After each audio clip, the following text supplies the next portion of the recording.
Count A count Blanc, ठीक है। ये दोनों चीजें हम लोगों ने कंप्लीट कर ली थी, ये तीनों चीजें। And we already discuss about the function versus formula, what is the difference between function and formula. Okay, इनमें आप लोगों को कोई डाउट नहीं है। So now we are switching to the another part. This one is the relational and logical operators. So what's the important thing is that क्यों पढ़ना है, किस लिए पढ़ना है? देखो हमेशा इससे काम नहीं चलेगा आपका, काउंट से, काउंट ए से, काउंट ब्लैंक से। सिचुएशन कंडीशनल बेस आती है आपके पास, तब आप कैसे निकालोगे? तब आपका सबसे ज्यादा हेल्प आउट कौन करेगा? रिलेशनल ऑपरेटर और लॉजिकल ऑपरेटर। तो इसको केसेस को समझते हैं, कौन कौन से केसेस हमारे पास हैं।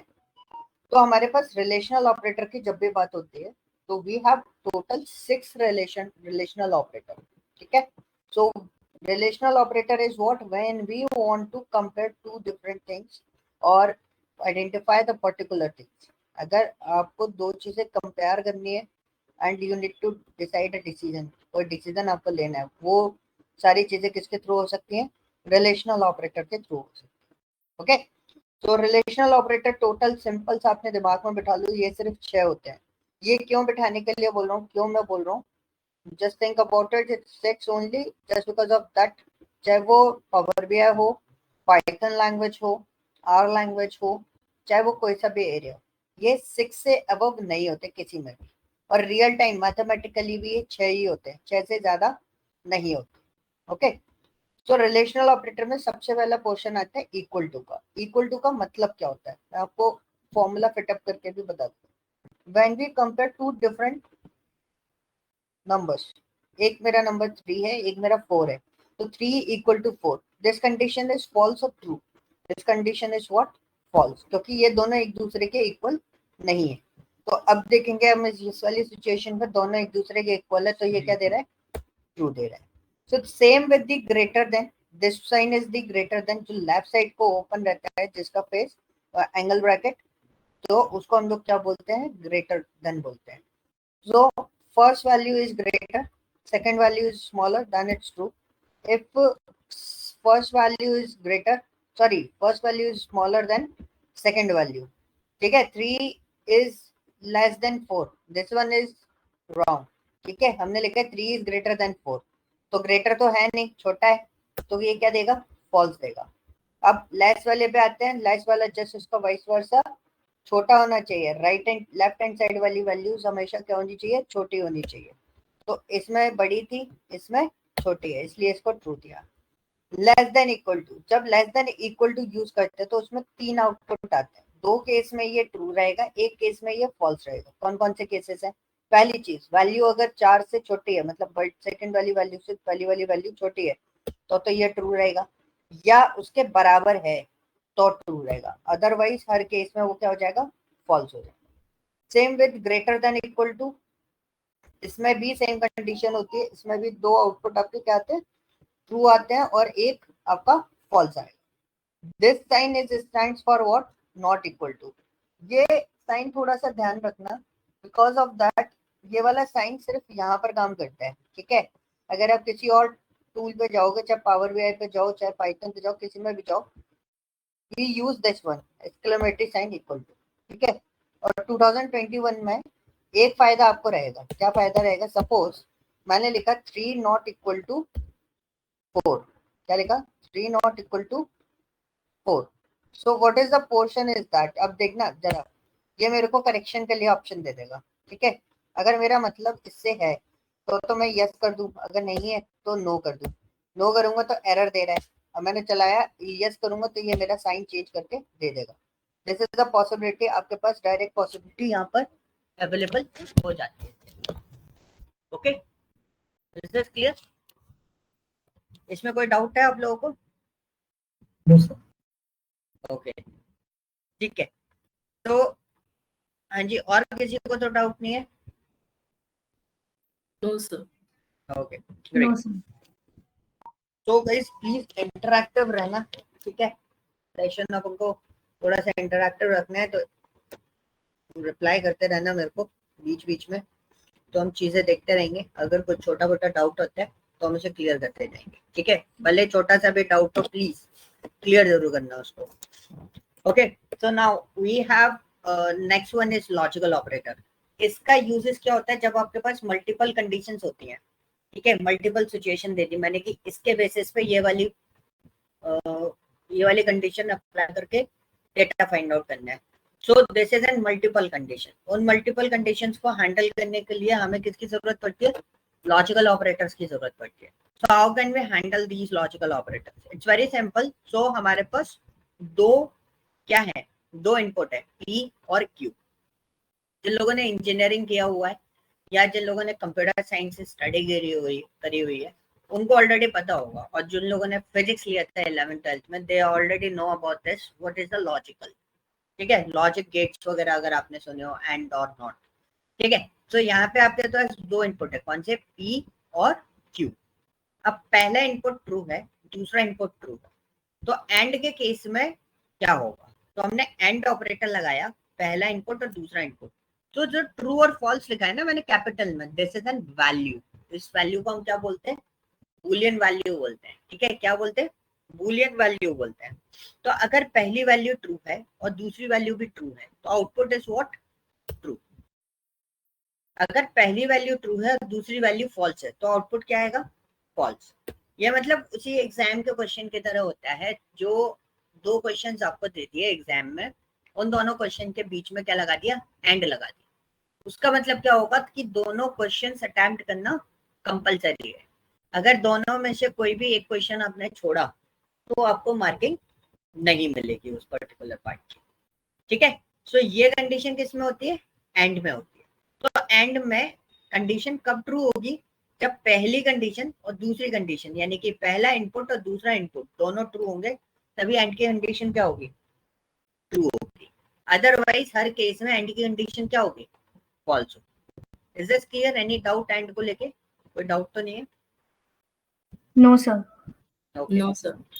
सेकेंड वन इज और का हिंदी मीनिंग होता है अथवा, or is what, alternative formats kind of thing. Means आपके पास दो क्वेश्चंस हैं, क्वेश्चन नंबर 1 उसमें दो क्वेश्चन है, तो ए और बी करके दो क्वेश्चंस लगा दिए, उन दोनों के बीच में और लिख दिया। तो what is the meaning of that, आपने अगर ए अटेम्प्ट किया तो भी आपको मार्किंग मिलती है, बी अटेम्प्ट किया तो भी आपको मार्किंग मिलती है, और दोनों ही क्वेश्चंस आते हैं तो भी आपको मार्किंग मिलती है। ये किस केस में फेल हो सकता है, जब दोनों क्वेश्चंस के आंसर्स आपको नहीं आते। तो बहुत सिंपल सी चीज है, अगर हमारे पास पहली वैल्यू ट्रू है दूसरी वैल्यू ट्रू है तो और के केस में वैल्यू क्या होगी, ट्रू। अगर पहली वैल्यू ट्रू है दूसरी वैल्यू फॉल्स है तो क्या होगा, ट्रू। अगर पहली वैल्यू फॉल्स है और दूसरी वैल्यू ट्रू है तो क्या होगा, ट्रू। अब देखो ये फॉल्स किस कंडीशन में जाएगा, जब दोनों ही वैल्यूज आपकी क्या है, फॉल्स है, तभी ये डेटा जाएगा किस कंडीशन में, फॉल्स कंडीशन, ठीक है। This one is what, and और, ठीक है। अब मैं नॉट आपको नीचे बना के दिखा रहा हूँ, बट मैं इसमें छोड़ूंगा नहीं, नॉट ऑलरेडी यहाँ पर बना हुआ है, आप आसानी से समझ सकते हैं। तो नॉट क्या होता है, not is just and vice versa, उसका उल्टा होता है। फॉर एग्जाम्पल यहाँ पे मैंने ट्रू लिया, ठीक है, और सेकेंड वन मैंने लिया क्या, फॉल्स। तो अगर मैंने यहाँ पे नॉट ऑपरेटर यूज किया, क्या यूज किया, नॉट ऑपरेटर यूज किया, this one is not. Not क्या बोलते हैं, नॉट बहुत सिंपल सी चीज बोलता है, अगर वैल्यू ट्रू है तो वो उसको क्या कर देगा, फॉल्स कर देगा, और अगर ये वैल्यू फॉल्स है तो उसको वो क्या कर देगा, ट्रू कर देगा, उसका अल्टरनेटिव चलता है। अब इस वाले नॉट पे मैंने p की वैल्यू को इनपुट कंसिडर किया है, ये जो नॉट बना हुआ है उसको मैंने कौन सी वैल्यू पे क्या कंसिडर किया है, p की वैल्यू को नॉट कंसिडर किया है। तो p की वैल्यू में पहली वैल्यू ट्रू दूसरी वैल्यू ट्रू, नॉट क्या होगा, फॉल्स होगा, ऑब्वियसली सी बात है। अगर p की वैल्यू में दोनों वैल्यू फॉल्स है तो नीचे वाली दोनों वैल्यू क्या होनी चाहिए, ट्रू होनी चाहिए। सो दिस इज अ पोर्शन कि आप लॉजिकल ऑपरेटर्स को किस तरीके से यूटिलाइज कर सकते हो। Okay, so I hope logical में कोई दिक्कत नहीं होगी। अगर कोई प्रॉब्लम है, कुछ चीजें आपको मिसिंग लग रही है तो आप मेरे को बता सकते हो, we will cover it. Yes, any doubt? No sir. Okay, anyone? No, sir. It's clear. Okay. Okay, so या एक और पर्सन ने ज्वाइन किया है, Anish Yadav.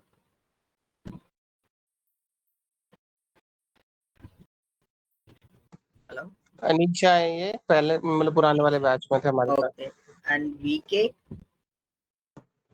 VK is Vivek. Vivek. Okay. Okay. So, guys, let me start with the conditional base of data. How can we extract the particular condition base? ठीक है, यहाँ पे कुछ क्वेश्चंस बना रखे हैं, तो एग्जैक्टली मैंने इन क्वेश्चंस को एज इट इज यूज कर रहा हूँ बिकॉज इसमें ज्यादा क्वेश्चंस फॉर्म नहीं किए जा सकते, बट मैं आपको जो शीट आज प्रोवाइड करूंगा रिलेटेड टू द एक्सेल, ठीक है, उसके अंदर शीट बनी हुई है, उस शीट के सारे रिपोर्ट्स जो है जो मेरे को चाहिए वो सब आपको कंप्लीट करके देना होगा, ठीक है। सो गाइस, सबसे पहले काउंट इफ के बारे में समझ लेते हैं। काउंट इफ को मैंने यहाँ पर राइट किया हुआ है। हमने काउंट पढ़ा था, काउंट नहीं पढ़ा था। काउंट हम लोग क्यों यूज करते हैं? एनीवन कोई कंट्रीब्यूट करना चाहेगा? काउंट क्यों यूज किया जाता है? यस, चार लोग हो भाई। उन्नति,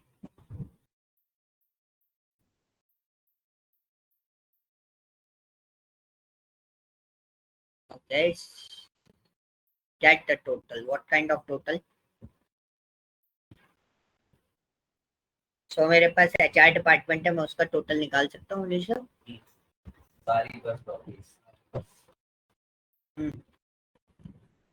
इसका टोटल हम इसका टोटल निकाल सकते हैं? टोटल नहीं, we count the data. Yes, like specifically from the tab or column. Sorry, you need to elaborate much more. So, okay. So I'll explain this one. We use count, only count the numbers values. Okay. Which cell we count? Only these cells. They having its own numbers. जिनके पास numbers values होती हैं, मतलब numerical data जिन cell के अंदर available होगा, सिर्फ और सिर्फ उन्हीं सेल को ये काउंट करेगा। Okay, next one is count A. Count A is what? We count the non empty cell या नॉट एम्प्टी सेल। जो जिस सेल के अंदर डेटा है वो उसको काउंट करता है। नॉट वी कंसिडर कि वो न्यूमेरिकल होना चाहिए या आपका स्ट्रिंग होना चाहिए। We don't need to figure out, but उसके अंदर क्या होना चाहिए? डेटा होना चाहिए। If we have data in a particular cell, then it is countable by the count A. But in count function, we only count those cells which have numerical data. ठीक है, जिनके पास सिर्फ और सिर्फ न्यूमेरिकल डेटा है उन्हीं cell को हम लोग काउंट करते हैं। And now next point is what? Count blank. Count blank is identify the blank data. ठीक है, count blank is identify the blank data, which cell is blank, so it will be countable by the count blank. So now the question is what? अब count if का काम क्या है? count if the conditional base, जिसके लिए मैंने आपको relational operators और logical operator के बारे में information दिया, जिस वजह से अब हर फंक्शन का एक क्राइटेरिया फॉर्मेट होता है। क्राइटेरिया फॉर्मेट यानी कि एक पैरामीटर फॉर्मेट होता है। हर फंक्शन का एक पैरामीटर होता है। So if we look into the count we have two parameters. The first one is range and the second one is what? Criteria. तो रेंज होती है आपने कहां से कहां तक सेल को देखना है, और क्राइटेरिया होता है किस कंडीशन के बेसिस पर डेटा को आइडेंटिफाई करना है। फॉर एग्जाम्पल, यहाँ पे एक छोटा सा क्वेश्चन लिखा हुआ है कि आपके पास जो टेबल यहाँ पर अवेलेबल है उसके अंदर लिखा हुआ है काउंट द HR पर्सन। सिर्फ आपको किसको काउंट करना है? HR को। तो बहुत छोटा सा डेटा है, we can easily count this. तो कितने HR है हमारे पास? 4 HR। बट यहाँ पे हम काउंट कैसे करें? सो इफ वी काउंट, हमने लिखा काउंट, लेकिन कंडीशन है तो काउंट यूज नहीं कर सकते, काउंट यूज नहीं करते, काउंट ब्लैंक तो बिल्कुल यूज नहीं कर सकते। तो हमें क्या यूज करना पड़ेगा? Count if. तो अगर आपके पास सिंगल कंडीशन है तो we follow what? Count if. Single condition in the sense कि मेरे को HR डिपार्टमेंट बोला, मैंने HR डिपार्टमेंट का सेल सिलेक्ट कर लिया B2 से B10। अब उसके बाद मेरे को किसको ढूंढना है? HR। तो मैंने HR को ढूंढा। ठीक है, ये केस सेंसिटिव नहीं है, मतलब इन द सेंस ये जो मैंने HR लिखा this is not a case sensitive. क्योंकि इधर कैपिटल लिखा हुआ है, इधर स्मॉल लिखा हुआ है। ये सिर्फ क्या यूज कर रहे हैं, इक्वल टू साइन यूज कर रहे हैं। तो जब हम इक्वल टू साइन की यूज कर रहे होते हैं तो ये केस इग्नोरेंस होता है। बस वो क्या चेक करता है, length of the data, length of the string, and the second one is what, characters. Character match होना चाहिए, इधर भी एचआर, इधर स्मॉल में HR, both are similar, then it will be countable. अब मैंने इसको बोला ये केस सेंसिटिव नहीं है, ये मैं इसको आपको हैंड्स प्रूफ करके दिखा देता हूँ। हम ट्राई करके देख लेते हैं। This one is what B2 to B10, ठीक है, comma what's my criteria, this one is capital, so we just enter, the output is what 4, ठीक है। अब उसी के बेसिस पे हम देखें तो हमारे पास आता है count of DevOps team PACS, ठीक है। तो डेवऑप्स टीम के बंदे काउंट करने हैं या पर्सन काउंट करने हैं कितने हैं, तो क्या यूज करेंगे, काउंट। अब दोनों जगह हर क्वेश्चन में एक चीज नोटिस करोगे, यहाँ पे मेरे पास कंडीशन कितनी है, एक सिंगल कंडीशन में फॉलो करवा रहा हूँ। क्या करवा रहा हूँ, सिंगल कंडीशन में फॉलो करवा रहा हूँ। तो मैंने यहाँ पे लिखा B2 to B3, sorry B10, number of PACS किसके निकालने, डेवऑप्स के। तो मैंने यहाँ पे लिख दिया DevOps, double quotes close, enter. तो कितने हैं, 2 हैं। तो दो ही डिपार्टमेंट में 2 ही डेवऑप्स वाले हैं, ठीक है। ये बहुत इजीली काउंट हो गया। And the next one is count of employee, salary is greater than 20,000, how can we write this one. So हमने बहुत सिंपली लिखा count of employee, count if, तो किसका क्या चाहिए, सैलरी के बेसिस पे आइडेंटिफाई करना है, C2 से C10, बिकॉज मेरी जो सैलरी है वो C वाले फॉर्मेट में देखो सिलेक्टेड है, दिस वन, एंड सैलरी किससे ज्यादा होनी चाहिए, 20,000 से ज्यादा। तो ग्रेटर देन का मतलब क्या हुआ, तो ज्यादा होनी चाहिए, बराबर होगी तो अभी ये नहीं देखेगा, ज्यादा होगी तो ये देखेगा। सो यू कैन सी कितना आउटपुट आ रहा है हमारे पास, 6 आउटपुट आ रहा है। तो 6 लोगों की सैलरी ऐसी है जिनकी सैलरी मेरे पास कितनी है, 20,000 से ज्यादा है। This is N easiest way, हम बहुत आसानी से इन सब चीजों को कैलकुलेट कर सकते हैं। बट आपको ये क्राइटेरिया फॉर्मेट ध्यान रखना है, तो पहले रेंज आएगी फिर क्राइटेरिया आएगी। तो फंक्शन पे कंसंट्रेशन थोड़ा ज्यादा है। अब मेरे पास यहाँ पे भी सिनेरियोस थे काफी सारे कि कैसे कैसे हम चीजों को आइडेंटिफाई कर सकते हैं। तो मैंने 2 क्वेश्चंस यहाँ पे बना रखे हैं, एक छोटा सा क्वेश्चन मेरे पास यहाँ पर है। अब डिपेंड्स होता है, काफी बार क्वेश्चन होता है कि आपने हमें 2 काउंट इफ पढ़ा है, कौन कौन से, एक काउंट इफ, एक काउंट इफ्स। अब पॉइंट आता है काउंट इफ्स क्या है और काउंट इफ क्या है, कहाँ यूज करेंगे, सिचुएशन क्या होगी। तो सिचुएशंस ये हैं, सिनेरियो समझना बहुत ध्यान से, जब आपके पास सिंगल कंडीशन होती है, यानी कि जैसे मैंने बोला कि 20,000 से ऊपर वालों की सैलरी निकालो, ये सिंगल कंडीशन। मैंने बोला HR डिपार्टमेंट का काउंट करके बता दो, ये सिंगल कंडीशन। तो ऐसी जो कंडीशंस होती हैं उन केसेस में हम क्या यूज करते हैं, काउंट इफ यूज करते हैं। अब काउंट इफ्स का यूज होगा, जैसे आप जो यहाँ पे क्वेश्चन देख रहे हो, find total of HR whose salary is between 30,000 and 40,000, ठीक है। तो द कंडीशन इज व्हाट, कितनी कंडीशन है, टोटल 3 कंडीशन है। कौन कौन सी, पहली कंडीशन है डिपार्टमेंट को लेके कि भाई HR डिपार्टमेंट होना चाहिए।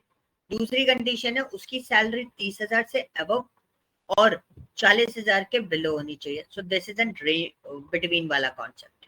सो ये कैसे बनेगा, तो इसमें हम यूज करते हैं, ऐसी जो सिचुएशन होती है उनमें हम यूज करते हैं क्या, काउंट इफ। क्योंकि काउंट इफ जो है वो क्या करता है, सिंगल पार्ट ले सकता है, मतलब एक रेंज एक क्राइटेरिया। बट काउंट इफ्स की कैपेबिलिटी क्या होती है, एक रेंज एक criteria, second range second criteria, third range third criteria, fourth range fourth criteria, and so on. इस तरीके से सिनेरियोस बनते हैं। देखो अब देखो इसमें सबसे पहले क्या लिखा हुआ, क्राइटेरिया रेंज। तो ऐसा कुछ नहीं है कि पहले HR वाले डिपार्टमेंट को लेना है या सैलरी को लेना है, जिसको मर्जी हो उसको ले सकते हो। बट एक थ्योरी होती है कि अगर आप सिक्वेंशियली क्वेश्चन को सॉल्व करते हुए चलोगे डेफिनेटली एंड में पहुंचोगे। अगर सिक्वेंशियली क्वेश्चन को आप सॉल्व नहीं कर रहे हो तो आप बिल्कुल एंड तक नहीं पहुंच पाओगे। तो देखो ये हमने सिलेक्ट कर लिया।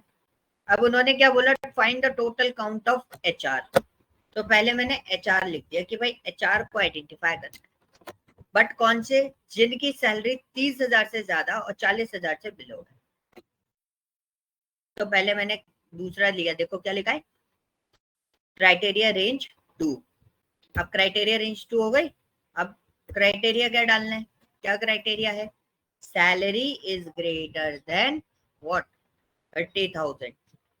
अभी भी एक 40,000 से बिलो भी चेक करनी है ना, अभी तो एबव एबव वाली चेक करके बता देगा। देखो दे रहा है 3, तो 3 है, क्योंकि देखो 30,000 से एबव इस एचआर की है और इस एचआर की, बाकी किसी भी एचआर की 30,000 से एबव नहीं है, एक और की है, तो इसको भी ले सकता है।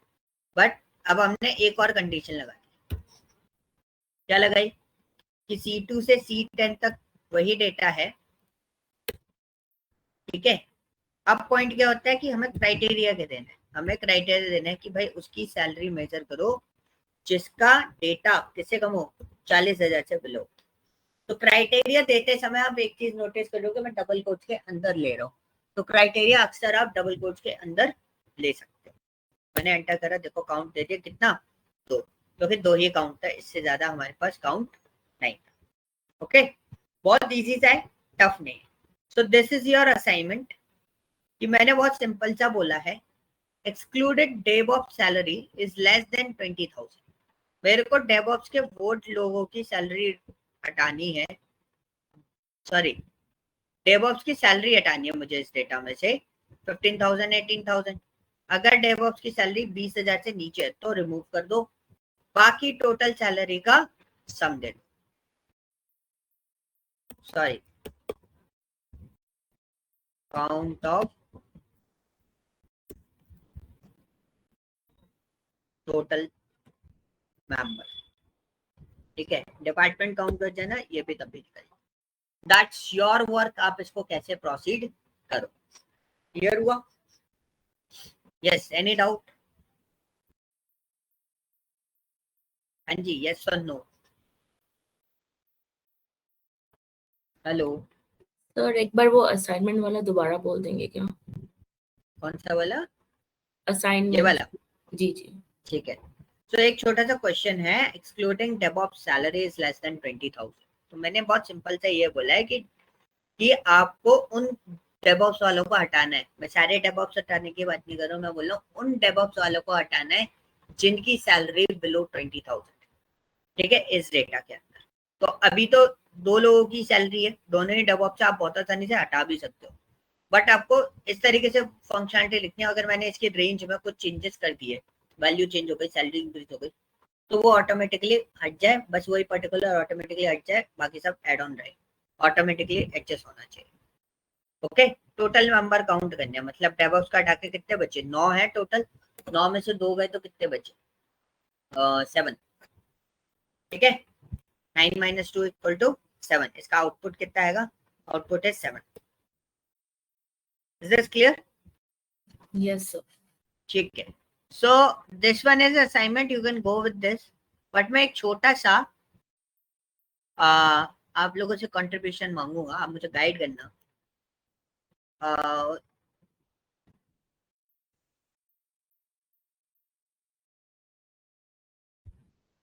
Involvement of dept show in percentage, ठीक है। सो मेरे पास जो जो डिपार्टमेंट है, सपोज मेरे पास यही डिपार्टमेंट्स है चारों, तो इन चारों डिपार्टमेंट का आपको क्या करना है, एचआर का इन्वॉल्वमेंट परसेंटेज कितना है। पॉइंट क्वेश्चन समझ में आया? इन्वॉल्वमेंट मतलब इसमें एचआर डिपार्टमेंट का कितना परसेंटेज है। अगर मेरे पास 10 डेटा होता और एचआर का परसेंटेज निकालता तो कितना आता, 40% आता एचआर का अकेले का, ठीक है। तो आपको यही चीज यहाँ पर कैलकुलेट करनी है कि उसका एक्चुअल परसेंटेज क्राइटेरिया कितना है। तो इज देयर एनी आइडिया, कोई बताएगा मुझे क्या कैलकुलेशन बना सकते हो?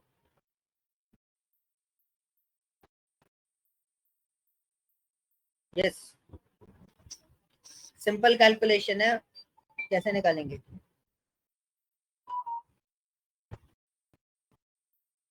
हाँ जी, अनम्यूट करो, बताओ।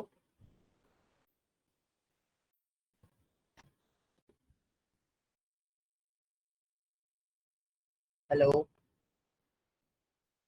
Guys, please reply. मैं आंसर दे दूंगा, बट मेरे आंसर्स देने से कोई फर्क नहीं पड़ेगा। हाँ जी, yes Vivek, Anisha, Unnati, Simran, any answer? How can we calculate the percentage? Yes और नो, कुछ भी बोल सकते हो, कोई दिक्कत नहीं है। I don't know. Okay okay Vivek, Unnati, any idea? No, Anisha? So guys, percentage calculate, आपके मार्क्स आते हैं, how can we calculate the percentage of this? तो टोटल सम करते थे आप, अपने जो मार्क्स ऑब्टेन हुए हैं उनका टोटल सम करते थे। Sir, the marks which we obtain and Mhm. from the total and we multiply with 100 But undivided by divided by total sum of like if we had maximum marks. हाँ total number Okay, of marks upon obtained marks multiply by 100. Correct. सो इसमें भी same वैसे निकालेंगे। तो मेरे पास HR department का total count कितना है, लो मैं एक अलग से कैलकुलेट करके आपको बता देता हूँ, how can we calculate the percentage. तो ये कैलकुलेशन है, आपको डायरेक्ट परसेंटेज कोई नहीं निकाल के देगा, ठीक है। So we just write here count F and this is my count F. What's your criteria range? HR department का परसेंटेज निकालना है मुझे। मैंने डिपार्टमेंट लिया, टोटल काउंट निकाला किसका? एचआर डिपार्टमेंट का। कितना आया? 4। और मैंने क्या करा? Count A. So this is my count A. और काउंट ए में मैंने क्या करा? पूरे डिपार्टमेंट का टोटल निकाला। सो what is the total is 4 9। So calculate कैसे करेंगे? क्या करें हम? 4 या हमने बोला जो ये कैलकुलेट करा है उसको डिवाइड कर दो 9 से। तो कितना आया? 0.44। इसको परसेंटेज में चेंज करना है, तो पहला तरीका यहाँ से कर दो, ठीक है जी। और दूसरा तरीका क्या है? कंट्रोल 1 दबा के यहाँ पे परसेंटेज के फॉर्मेट पर जाके यहाँ से कर दो, ठीक है। और तीसरा तरीका क्या है? ये सिलेक्टेड है, शॉर्टकट होता है कंट्रोल शिफ्ट और परसेंटेज का साइन, ठीक है।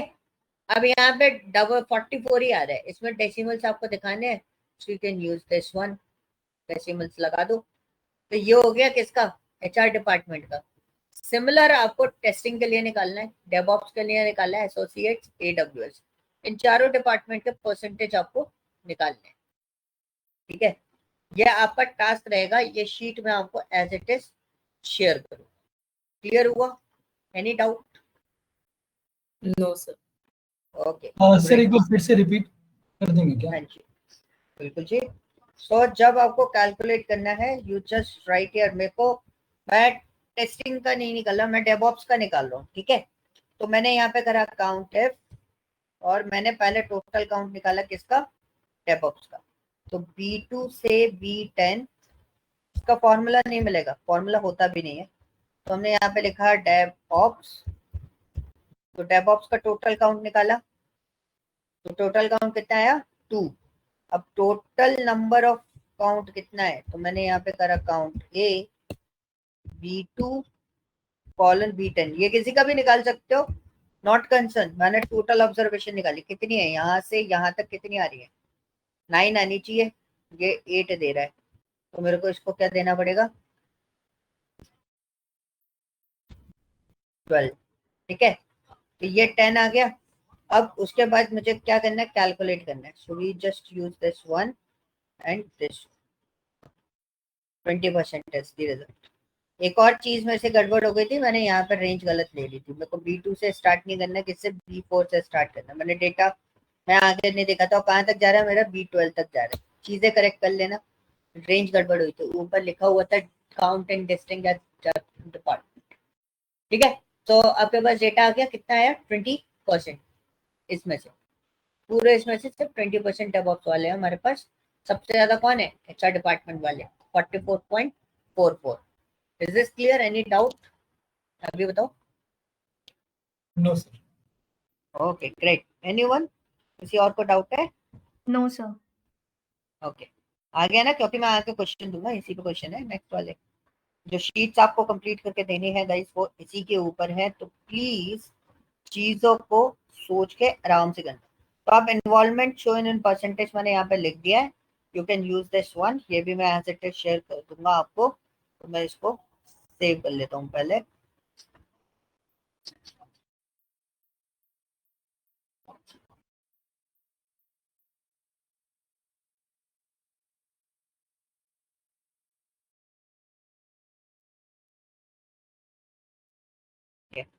So now let we start। ये वाला पार्ट क्लियर हुआ। अब मैं छोटी छोटी 2-3 चीजें और बता। तो मेरे पास क्या है ना, एक्चुअली शीट्स बनी हुई है, so we'll use for learning purpose only.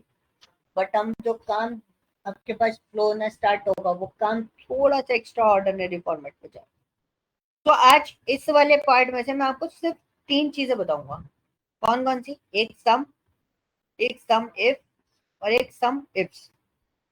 ठीक है, इन तीनों पर पहले बात करते हैं। और चौथा कौन सा है? Some product. पहले इन चारों को समझेंगे। अगर आप समझ गए जल्दी तो फिर हम उसको रैप अप कर लेंगे पूरा। और इजी है, टफ नहीं है, आप बहुत आसानी से इस पर्टिकुलर पार्ट को समझ सकते हो। ठीक है, तो लेट्स स्टार्ट विद द सम।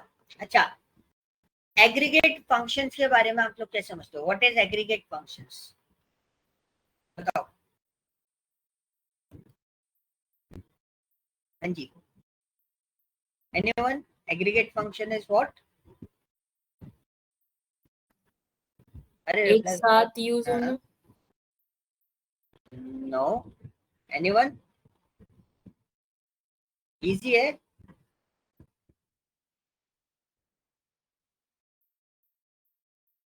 चलो, तो गाइस कंट्रीब्यूट करो। मेरा पॉइंट ये है, अभी बोलोगे तो इंटरव्यू में अच्छे से बोल पाओगे। ठीक है, तो क्योंकि मेरा काम ही है करेक्ट करना आपको। जैसे इन्होंने बोला एक साथ यूज होना, हाँ, ऑलमोस्ट एक तरीके से इंग्लिश फॉर्मेट पर वर्डिंग हम यूज कर सकते हैं। But aggregate function is what, जो आपके अरिथमेटिक फंक्शंस होते हैं या अरिथमेटिक कैलकुलेशंस होती है। Arithmetic calculation is what? Plus, minus, divide, multiplication, okay, power calculation. These are the arithmetic operations, and these arithmetic operations are comes under the aggregate functions. Okay, so उनको हम बोलते हैं। तो वैसे ही आपके पास काफी सारे aggregate functions हैं, जैसे sum है, average है, min है, max है, count हमने अभी स्टडी किया है recently। ठीक है, तो इनको हम क्या बोलते हैं? aggregate functions बोलते हैं। We have a different kinds of functions or other things also there। तो एक सब टोटल भी मैं आपको बताऊंगा। This is an subtotal. You can use the any one of the functions whatever you want. Which functions you want to use? This one is 9 and you can सी।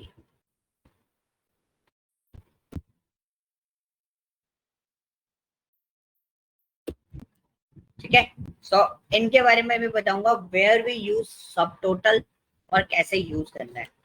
पहले normal information लेंगे, फिर उसके बाद हम exact reporting वाले point पर पहुंचेंगे। Reporting में हम इनको कहाँ यूज करते हैं और इनके यूजेस का बेनिफिट क्या होता है।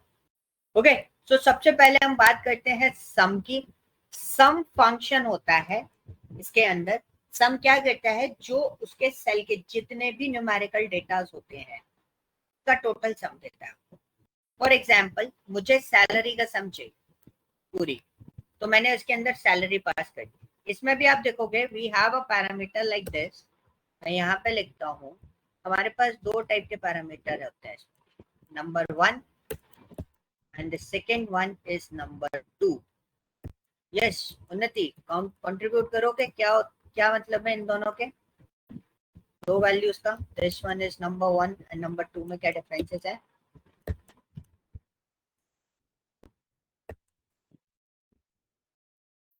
यस सिमरन, इन दोनों में क्या डिफरेंस है? हम एक साथ अलग अलग चीजें ले सकते हैं। द स्क्वायर ब्रैकेट का करेक्ट। हाँ, मतलब उसका मतलब क्या होता है, मैं वो पूछ रहा हूँ। कॉलम 1 होता है क्या sir? Column 1 equal to number 1 and column 2 equal to number 2। या दैट इज ओके, आप सब लोग सही हो, बट एग्जैक्टली इसका मीनिंग क्या होता है? Why we use number 2 within a square bracket? Number 1 को क्यों नहीं लिया? नंबर 1 को नहीं ले रहे तो उसका मतलब क्या है, और नंबर 2 को स्क्वायर ब्रैकेट में ले रहे तो उसका मतलब क्या है? इसका तो मेरा मतलब पॉइंट ये है, बहुत सिंपल। वहां Yes, पे Rohit, एंड हो continue. गया, पर उसको क्लोज में हम लोग यूज कर रहे थे, वो एंड हो गया, उसके बाद आई गेस कोई नंबर नहीं आया। Wait for नहीं closing. नहीं नहीं, देखो मैं आपको पूरा पैरामीटर्स भी बता देता हूँ. We have number 1 and number 2. If you have another column another cell, मतलब आपके पास एक दो सेल ले लिया, आपको 30-40 सेल और लेने हैं, तो आप कॉमा लगा के बहुत सारी सेल ले सकते हो, because we mention here what 3 dots. That 3 dots is equal to what? To be continued. Okay. So इन दोनों से मेरा मतलब क्या है? This is ये दोनों, ये क्या है? Number 1 and number 2. These are parameters. But ये दोनों पैरामीटर्स कैसे होते हैं? This is called what? Compulsory parameter. मतलब आपको एक वैल्यू तो देनी ही पड़ेगी, आप इस फंक्शन को खाली नहीं छोड़ सकते. ये मैंने काउंट में भी बताया था. For example, if I write here sum and blank, ठीक है, मैंने कोई सेल नहीं पास करी, कोई नंबर उसको नहीं दिया, तो ये सम किसका करेगा? किसी का नहीं. और अगर आपने खाली छोड़ा तो ये खाली नहीं छोड़ सकते, क्योंकि नंबर 1 अगर किसी भी पैरामीटर के ऊपर स्क्वायर ब्रैकेट लगा हुआ नहीं दिख रहा है, दैट मीन्स वो पैरामीटर देना कंपलसरी है उस फंक्शन में. अगर वो पैरामीटर नहीं दोगे तो ये इस तरीके से एरर आपको शो कर देगा.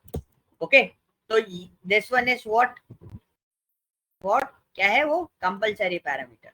अब देखो मैंने उसको value they the number 1, number 2 नहीं दी, तो क्या हुआ? उसने एक ही का एड ऑन करके दे दिया.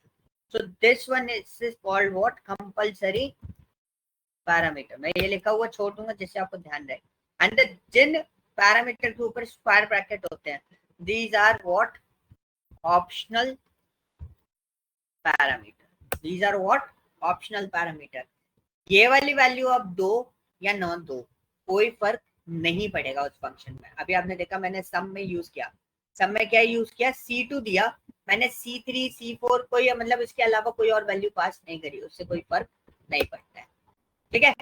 और सम जो है आप उसके अंदर कितने भी पैरामीटर्स पास आउट कर सकते हो. मेरे पास 3-4 हैं, तो इनको हम लोग यूज करते हैं बस. ठीक है.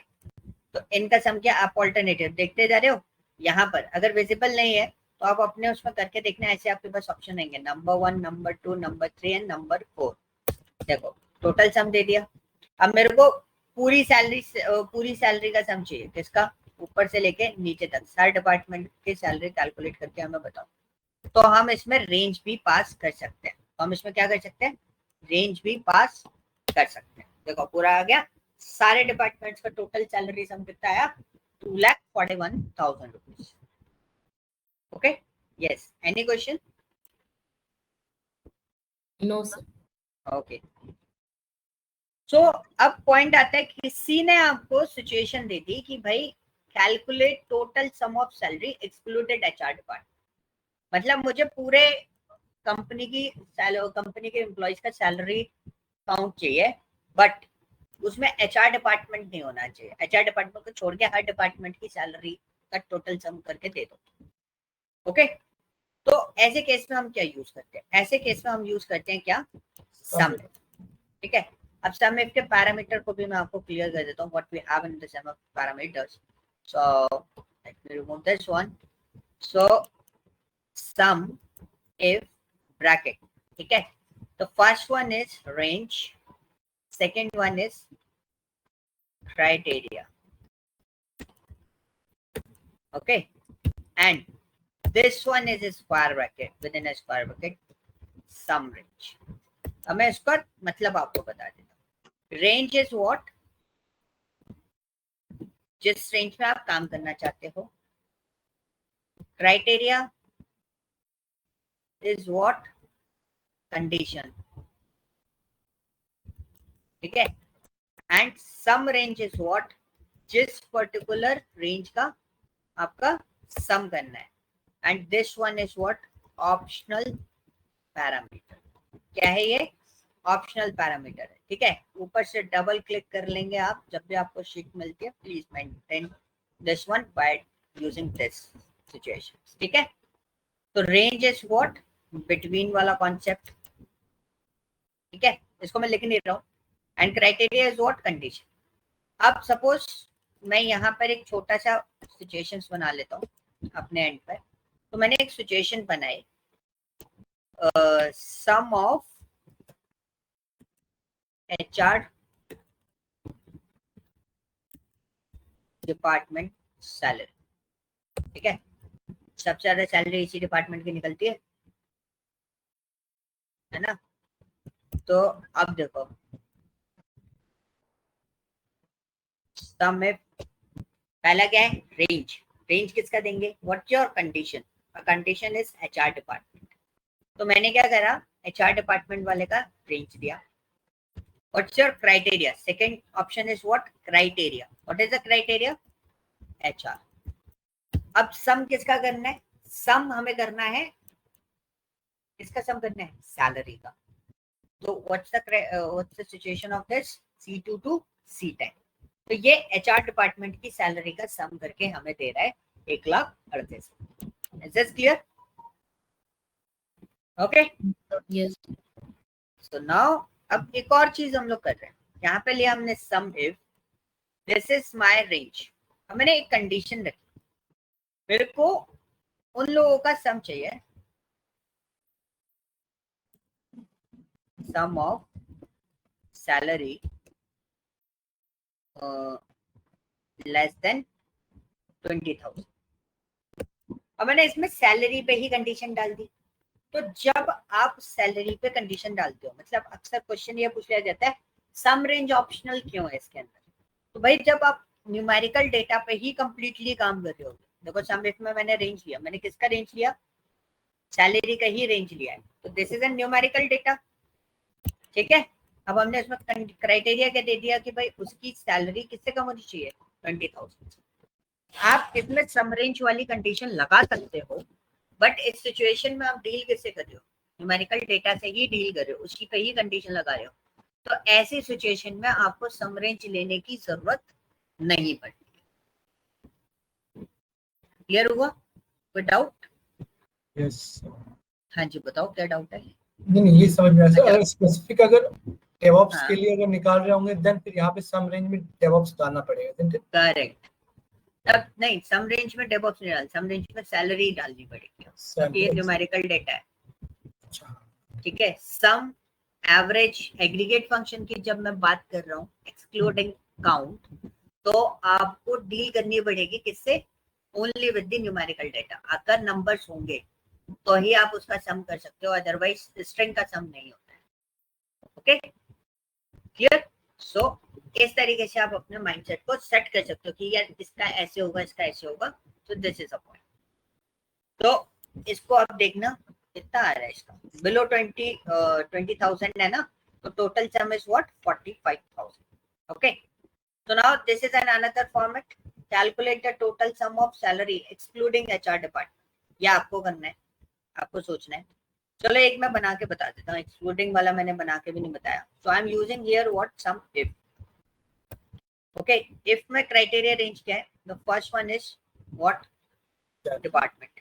और मुझे क्या करना है, एक्सक्लूड करना है। एक होता है इंक्लूड करना, देन वी कंपेयर्ड इट, और एक होता है एक्सक्लूड करना, that one is what, not equal to. So sorry, not equal to we are not using this sign, we use this and cross angle bracket, ठीक है। तो this one is not equal to what, HR department.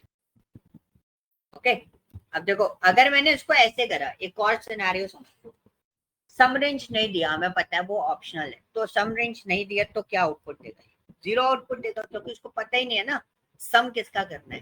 क्योंकि वो जिसका सम करने की सोच रहा है, ये जो हमने दे रखा है इसका सम करेगा तो आएगा नहीं, आएगा, because it's non numerical data. तो वो सम किसका कर सकता है, सिर्फ और सिर्फ न्यूमेरिकल डेटा का सम कर सकता है। मैंने डेटा सिलेक्ट कर लिया C2 to C10 और एंटर कर दिया। सो यू कैन सी मेरे पास डेटा आ गया, कितना है, 1,03,000 एक्सक्लूडिंग HR। अगर आपको देखना है दिस वैल्यू इज करेक्ट और नॉट, सो कभी कभी छोटा डेटा होता है ना, हम लोग चेक कर लेते हैं, भाई वेरीफाई तो करें, हम सही निकाल भी रहेंगे नहीं निकालते। देखो 2,41,000 total salary is what, 2,41,000 and we already calculate in the previous sheet, right? So ये चीज क्लियर हुआ, सम में आगे बढ़े। Yes. Yes, sir. Okay okay guys, so अब हम आते हैं सम इफ्स पे। सम इफ्स पे मैंने यहाँ पर एक क्वेश्चन मैंने बना रखा है, यहाँ पे थोड़ा सा छोटा सा, अब मैं इसको सॉल्व करके आपको बताता हूँ। सम इफ्स आ गया, IFS इफ्स आ गया, तो मतलब मल्टीपल क्राइटेरिया पे डील कर सकते हैं। तो मल्टीपल क्राइटेरिया पे बात करते हो, हमारे पास कितने क्राइटेरिया है इसके अंदर? जो क्वेश्चन लिखा हुआ है उसमें कितने क्राइटेरिया है? यस, टोटल 10 क्राइटेरिया कहाँ से? कंडीशन कितनी लगा सकते हो? Sir, 3 criteria. 3 क्राइटेरिया है हमारे Yes, पास, yes. ठीक है। अब 3 क्राइटेरिया कैसे है? That's one is what some ifs, ठीक है। अब सम इफ्स जब यूज करते हैं, इसका पैरामीटर्स का बहुत ज्यादा ध्यान रखना गाइस। अक्सर लोग इसमें गड़बड़ कर देते हैं। मैं इसका एक आपको नीचे लिख देता हूँ फंक्शन। तो देखो, ये काम करते करते याद होता है। कई बार मुझसे पूछ लिया जाता है आपको याद है, या मैं भी याद करनी पड़ेगी। भाई याद नहीं करने, आप प्रैक्टिस करते रहो, आपको धीरे धीरे सब कुछ याद हो जाएगा, ठीक है। तो इसमें सबसे पहला पैरामीटर होता है सम रेंज, होता है आपका क्या? Range, criteria range.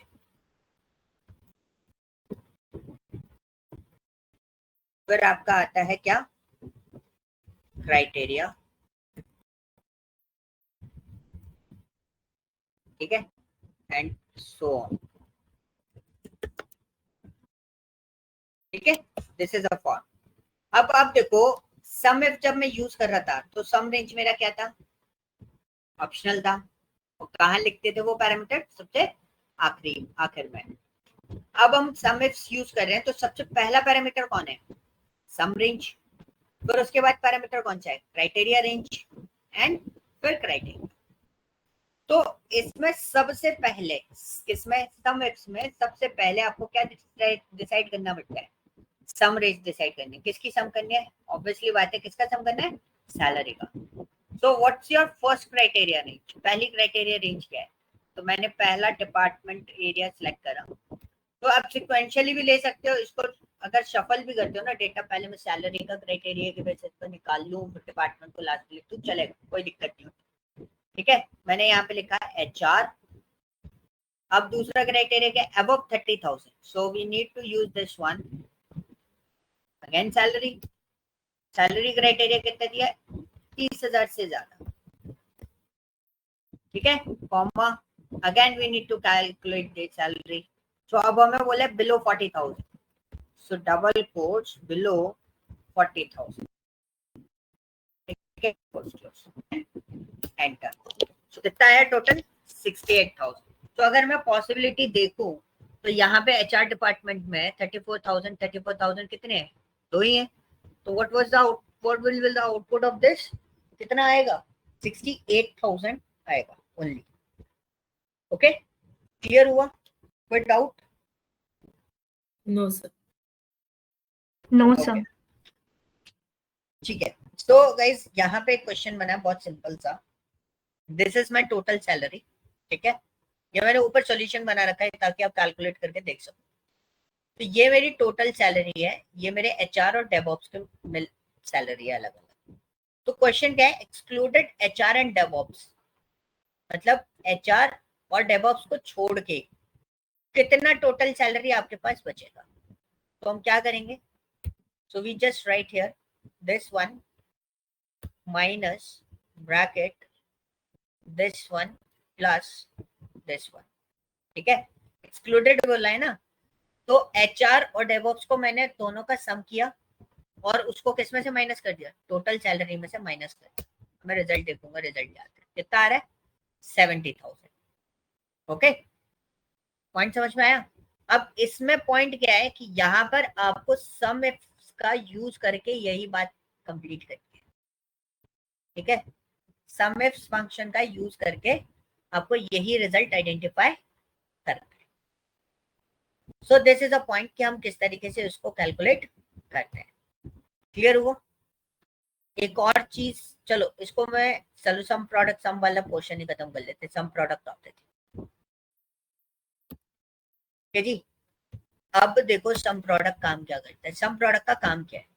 कई बार क्या होता है, दिस इज माय सैलरी, तो आप बहुत देर से देख रहे हो, बट इसमें एक पार्ट और एड ऑन हुआ, दिस इज योर मंथ्स। तो ये मंथ है, कौन सा एम्प्लॉय कितने दिन काम करने वाला है? ये 6 महीने, ये 12 महीने काम करेगा। ये हमारा सपोज इंटर्न है, ये 6 महीने काम करेंगे, ये 12 महीने काम करेगा, ये 6 महीने काम करेगा। सो what is the total expenditure of the company in a year? कितना होगा? एक ईयर में कंपनी कितना इन्वेस्ट कर रही होगी? तो हाउ कैन वी कैलकुलेट? बहुत सिंपल है, सैलरी के बेसिस पे कैलकुलेट करेंगे। तो अगर मैं आपसे पूछूं आपका एनुअल सीटीसी कितना है, तो हाउ कैन वी कैलकुलेट? जो आपका एन एंड सैलरी होता है उसको मल्टीप्लाई कर दो किससे? 1 से। और दूसरा एन एंड सैलरी अलग होता है, an and salary is the net salary, not a gross salary. तो नेट सैलरी होती है। अब आपके नेट सैलरी में, नेट सैलरी तब बनती है जब आपकी ग्रॉस सैलरी में से डिडक्शन हो जाता है, ठीक है। For example we are calculating as per the gross salary. तो कैसे कैलकुलेट करेंगे भाई? सपोज किसी को बोला 45,000 रुपए महीने हम आपको देंगे, तो 12 महीने में वो कितने कमाएगा? It's very simple, multiply by 12 and enter, 5,40,000। ऐसे ही सबके साथ में होगा। देखो सबके साथ में आ रहे हैं अलग अलग। ये 12 महीने में कैलकुलेट हुई है, 6 महीने में कितना कमाएगा, ये 12 महीने में कितना कमाएगा। दिस इज द पोर्शन कि हम किस तरीके से उसको कैलकुलेट करके देख सकते हैं, ठीक है। Now second portion is what's the total of this salary? Annual expenditure निकालना था, तो मैंने क्या करा, एक एनुअल सैलरी का कॉलम बनाया। पॉइंट समझना मैं क्या बोल रहा हूँ। एक नॉर्मल लाइफ में हम क्या करते हैं, हम एनुअल सैलरी का कॉलम बनाते हैं, और कॉलम बनाने के बाद क्या करते थे, इसी सैलरी का सम कर देते। तो ये कितना है, 26,22,000, ठीक है, 26,22,000। तो ये थी एक नॉर्मल वे में हम किसी चीज का कैलकुलेशन निकाल रहे हैं। अब पॉइंट आता है कि भाई ये तो आपने नॉर्मली फॉर्म निकाल लिया, अब पॉइंट आता है कि मेरे को 1 टाइम में आउटपुट चाहिए। मतलब ये जो आउटपुट के लिए आपने पूरा कॉलम बनाया एनुअल सैलरी का, वो जरूरत नहीं है, आप उसके बिना निकाल के दे दो। बहुत सिंपल है, हमने पूछा टोटल ईयरली एक्सपेंस कितना है, तो we use what in that case, we use what, sum product. Sum product क्या बोलते हैं, बहुत सिंपल से आप देख रहे हो यहाँ पे एरेज लिखे हुए हैं। एरे क्या होता है? Array is a collection of data. Array is a collection of data. तो हमने पहले एरे में क्या बात करी, हमने एक पूरी की पूरी रेंज पास कर दी, ठीक है, पूरा का पूरा डेटा पास कर दिया किसका, सैलरी का। अब सेकेंड वन इज, दूसरा पार्ट कौन सा है आपका, दूसरा पार्ट भी दे देते हैं भाई, मंथ है, मंथ के बेसिस पे दिया। तो ये क्या करेगा, ये जो आपने प्रोडक्ट करा है ना, ये वैसे ही इसको प्रोडक्ट करता हुआ चलेगा, और लास्ट में उन सबका प्रोडक्ट करने के बाद टोटल सम कर देगा। देखो एक बार में पूरा कंप्लीट आउटपुट आ गया। दिस इज द सॉल्यूशन कि आप इतना लंबा प्रोसेस ना करते हुए you can use this one, directly इस पे वर्कआउट कर सकते हो। ओके, क्लियर हुआ? Any doubt? No, sir. Okay, तो ये फाइल मैं आपको एज इट इज शेयर करूंगा, बट मैं आज आपको एक छोटा सा काम दे रहा हूँ। 1 मिनट रुकिएगा।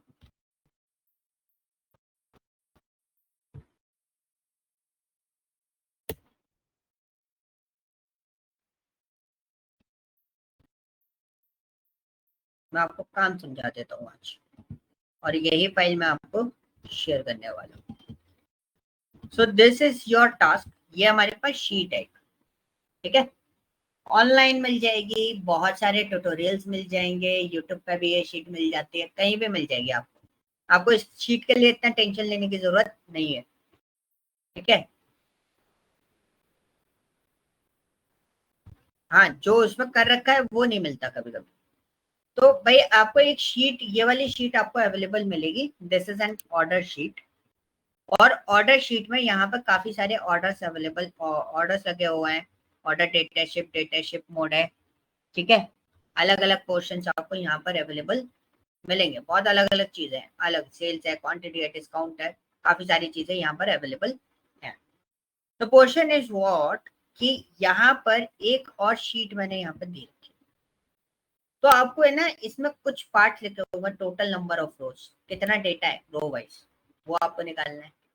सेगमेंट मतलब पर्टिकुलर, इसके अंदर एक सेगमेंट नाम का कॉलम है जिसमें ये सेगमेंट्स आपके पास अवेलेबल है, उन सेगमेंट्स का टोटल काउंट निकालना है, कैटेगरी का टोटल काउंट निकालना है। तो इसी तरीके से आपको क्वेश्चंस समझने हैं इसके अंदर, ठीक है। तो पहला मेरा एक्सपेक्टेशन है कि आप ये वाले जो पोर्शन है, ये और ये आप कंप्लीट कर लो।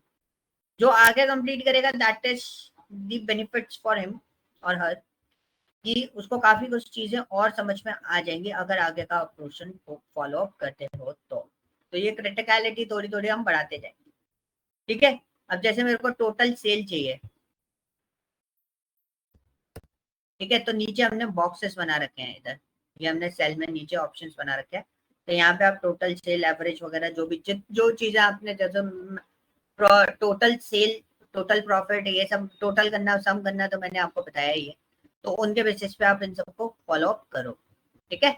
These are the other sheet में फॉर्मेट्स, इसको आप देख सकते हो, बट मेरे को ये वाले शीट फॉर्मेट पहले कंप्लीट चाहिए। ये 3 ये चाहिए सबसे पहले, और दूसरा ये वाले क्वेश्चंस में जो सबसे पहले कंप्लीटेड चाहिए, ठीक है। कोई डाउट है? और हाँ, इसमें भी ये है, ये भी आपको कंप्लीट करना है,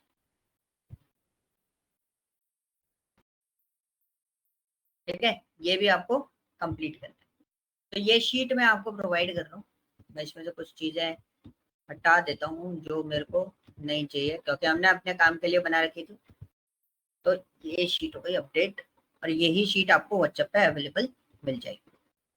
okay, is there any doubt, any question related to the class?